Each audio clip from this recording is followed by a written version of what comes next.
السلام عليكم ورحمة الله وبركاته. الحمد لله وحده والصلاة والسلام على من لا نبي بعده. ইমাম বুখারী রাহমাতুল্লাহ আলাইহি বুখারীতে একটা বাব কায়েম করেছেন, বাবুল ইলমে ক্বাবলাল কওলি ওয়াল আমাল। যে কোনো দ্বীনি বিষয়ে বা পার্থিব বিষয়ও যদি হয়,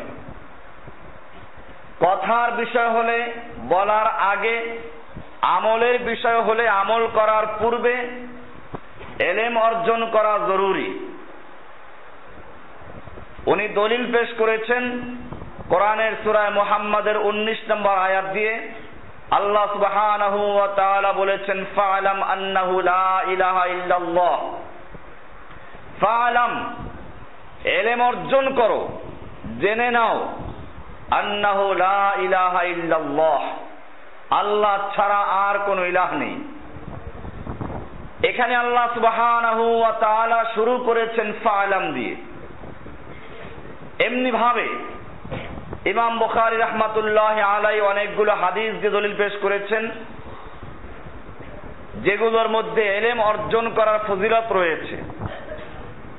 কাসীর ইবনে কায়েস রাদিয়াল্লাহু তাআলা আনহু থেকে বর্ণিত, তিনি বলেন, ক্বালা কুনতু জালিসান মা আবি দারদা ফি মসজিদ দিমাশক।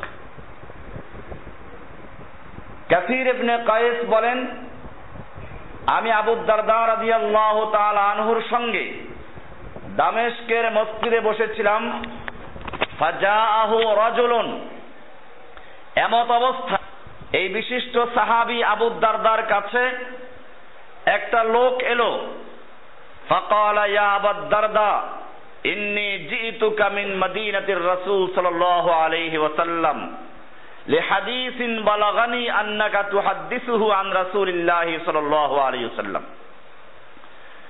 বলল, হে আবু দারদা, আমি তোমার কাছে আল্লাহর নবীর শহর মদিনাতুর রাসূল থেকে এসেছি। আমি শুনতে পেয়েছি তুমি আল্লাহর রাসূল সাল্লাল্লাহু আলাইহি ওয়াসাল্লামের থেকে একটা হাদিস বয়ান করো। এই হাদিসটা তোমার থেকে সরাসরি শোনার জন্য। মা জিতু লিহাজাতিন, আমি অন্য কোন উদ্দেশ্যে আসিনি। ক্বালা ফাইন্নী সামি'তু রাসূলুল্লাহি সাল্লাল্লাহু আলাইহি ওয়াসাল্লাম ইয়াকুল। এই কথা শুনে আবু দারদা রাদিয়াল্লাহু তাআলা আনহু বললেন, আমি রাসূলুল্লাহ সাল্লাল্লাহু আলাইহি ওয়াসাল্লামকে শুনতে পেয়েছি, আল্লাহর রাসূল সাল্লাল্লাহু আলাইহি ওয়াসাল্লাম বলেছেন, মান সালাকা তরিকান ইয়াতলুবু ফীহি ইলমান সালাকাল্লাহু বিহি তরিকান মিন তুরুকিল জান্নাহ। তিরমিজির রওয়ায়াতে আসছে, তরিকান ইয়ালতামিসু বিহি ইলমান সাহহারাল্লাহু লাহু তরিকান ইলাল জান্নাহ। যে ব্যক্তি ইলম অর্জন করার জন্য পথ অতিক্রম করে রাস্তায় হেঁটে আসে, অথবা যেভাবে হোক রাস্তা অতিক্রম করে, আল্লাহর রাসূল সাল্লাল্লাহু আলাইহি ওয়াসাল্লাম বলছেন, সাহহারাল্লাহু লাহু তরিকান ইলাল জান্নাহ, আল্লাহ রাব্বুল আলামিন তার জন্য জান্নাতের রাস্তাকে সহজ করে দেন। এটা আপনারা যারা এখানে আসেন তাদের জন্য একটা বিরাট সুসংবাদ, যে এখানে আসা শুধুমাত্র জুমার সালাতের জন্য যেন না হয়, একই সাথে জুমার সালাত এবং তার সঙ্গে কোরআন এবং হাদিসের থেকে সঠিক ইলম অর্জন করা, এই উদ্দেশ্য যদি হয়, আশা করা যায় আল্লাহর রাসূল সাল্লাল্লাহু আলাইহি ওয়াসাল্লাম বলেছেন, যে ব্যক্তি ইলম অর্জন করার জন্য, ইলম অন্বেষণ করার জন্য রাস্তা অতিক্রম করে, আল্লাহ সুবহানাহু ওয়া তাআলা তার জন্য জান্নাতের রাস্তাকে সুগম করে দেন, সহজ করে দেন। এই হাদিসটা তিরমিজির 2636 নম্বর হাদিস, আবু দাউদের 3643 নম্বর হাদিস, তিরমিজির 2642, ইবনে মাজার 223 নম্বর হাদিস। এরপরে আল্লাহর রাসূল সাল্লাল্লাহু আলাইহি ওয়াসাল্লাম বলছেন, ওয়া ইন্নাল মালাইকাতা লাতাদউ আজনিহাতাহা রিদান লিতালিবিল ইলম। আর জেনে রাখো, আল্লাহর ফেরেশতারা, আল্লাহর মালায়েকারা একজন তালেবে ইলম, যারা ইলম অর্জন করার জন্য বের হয়, তার সন্তুষ্টির জন্য তাদের পাখাগুলো বিছিয়ে দেয়। এরপরে আরো বলেন, ওয়া ইন্নাল আলিমা লা ইস্তাগফিরু লাহু মান ফিস সামাওয়াতি ওয়া মান ফিল আরদ। জেনে রাখো, একজন আলেমের জন্য ইস্তেগফার করে আল্লাহর কাছে ক্ষমা চায়, মান ফিস সামাওয়াতি ওয়া মান ফিল আরদে, আসমান সমূহে এবং জমিনে যা কিছু আছে সকলেই, ওয়াল হিতানু ফি জাওফিল মায়ে, এমনকি পানির ভিতরের মাছ পর্যন্ত, ওয়া ইন্না ফাদলাল আলিমি আলাল আবিদ খাফাদলিল কমর লাইলাতাল বদর আলা সাইরিল কাওয়াকিব। আল্লাহর রাসূল সাল্লাল্লাহু আলাইহি ওয়াসাল্লাম বলেন, একজন সাধারণ আবেদের উপরে একজন আলেমের মর্যাদা যেমনি ভাবে পূর্ণিমার রাতে চাঁদের মর্যাদা অন্যান্য সমস্ত তারকার উপরে। এরপরে আল্লাহর রাসূল সাল্লাল্লাহু আলাইহি ওয়াসাল্লাম বলছেন, ওয়া ইন্নাল উলামা ওয়ারাসাতুল আম্বিয়া। জেনে রাখো, নিশ্চয় আলেমরা হচ্ছেন নবীদের ওয়ারিস। ওয়া ইন্নাল আম্বিয়া লাম ইউয়ারিসু দিনারান ওয়ালা দিরহামান।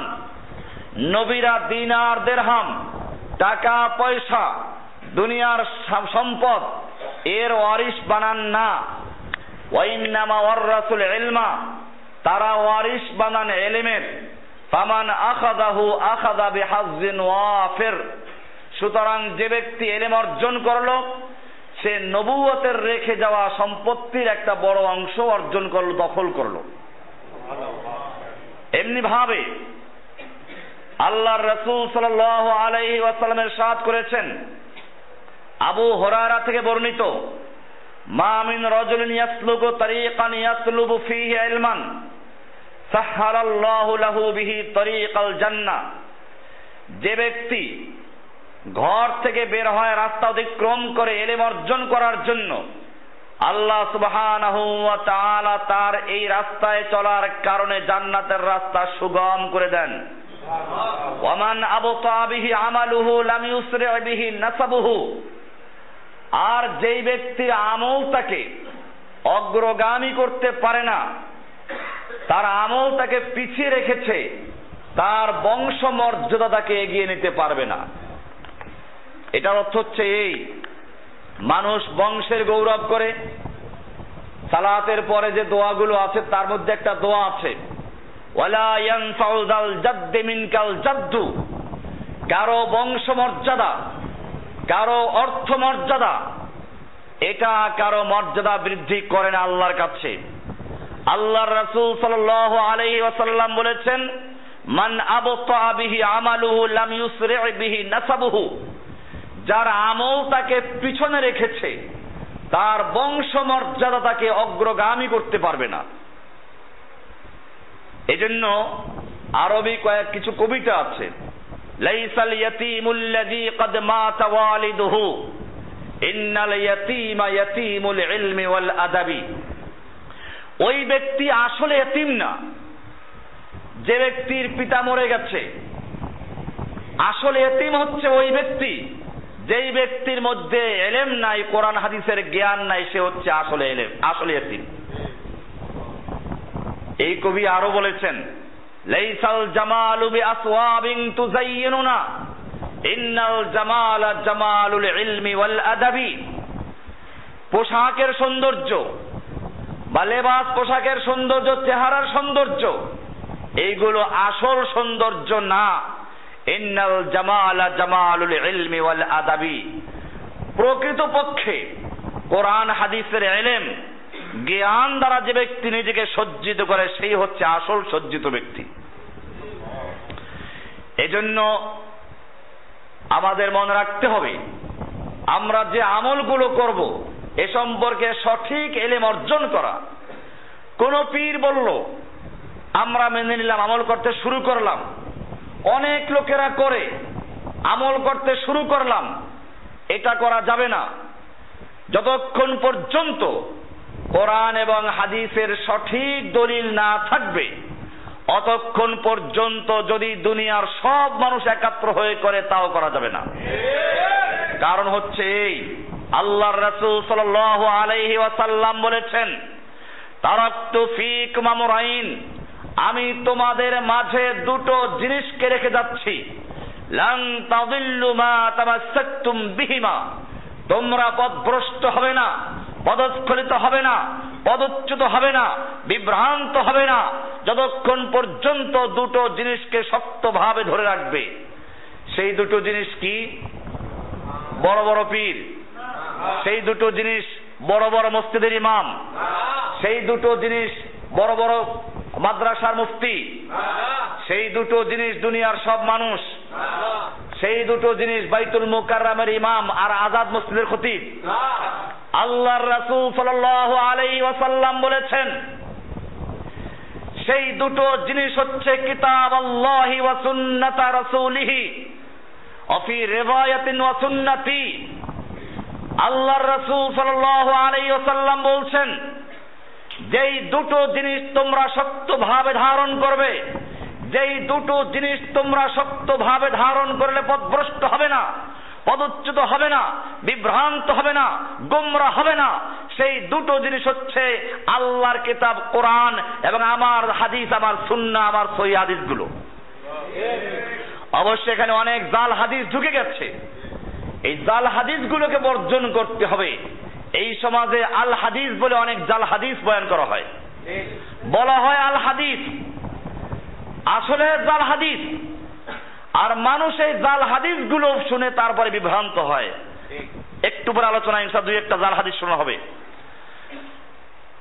আমি বলছিলাম যে হাদিসটা, যে ব্যক্তির ইলম, যে ব্যক্তির আমল তাকে অগ্রগামী করে না, সেই ব্যক্তির বংশ মর্যাদা, সম্পদের মর্যাদা তাকে আল্লাহর কাছে অগ্রগামী করতে পারবে না।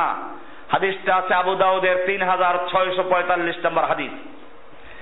এমনি ভাবে ইবনে মাজার হাদিস, সহিহ হাদিস, এটাও আল্লাহর রাসূল সাল্লাল্লাহু আলাইহি ওয়াসাল্লাম বলেছেন, মান ইউরিদিল্লাহু বিহি খায়রান ইউফাক্কিহু ফিদ্দীন। আল্লাহ সুবহানাহু ওয়া তাআলা যেই ব্যক্তির মঙ্গল চান, আল্লাহ তাআলা যেই ব্যক্তির কল্যাণ কামনা করেন, আল্লাহ সুবহানাহু ওয়া তাআলা যেই ব্যক্তির ভালো চান, সেই ব্যক্তিকে 10টা বাড়ি করার তৌফিক দেন নাকি? একটা বড় ভালো গাড়ি কেনার তৌফিক দেন। আল্লাহর রাসূল সাল্লাল্লাহু আলাইহি ওয়াসাল্লাম বলেছেন, ইউফাক্কিহু ফিদ্দীন। আল্লাহ রাব্বুল আলামিন যেই ব্যক্তিকে ভালোবাসেন, আল্লাহ যেই ব্যক্তির কল্যাণ কামনা করেন, সেই ব্যক্তিকে দ্বীনের সঠিক জ্ঞান অর্জন করার তৌফিক দান করেন, দ্বীনের সহিহ সমুজ দান করেন। এজন্য আপনাদের জন্য সুসংবাদ, যারা দ্বীন অর্জন করার জন্য চেষ্টা করেন, এত কষ্ট করে আপনারা আসেন, আল্লাহর কাছে আজর পাওয়ার নিয়ত রাখবেন যে আল্লাহ যেন আমাদেরকেও তার সবচেয়ে প্রিয় জিনিস দিনে ইলম দান করেন।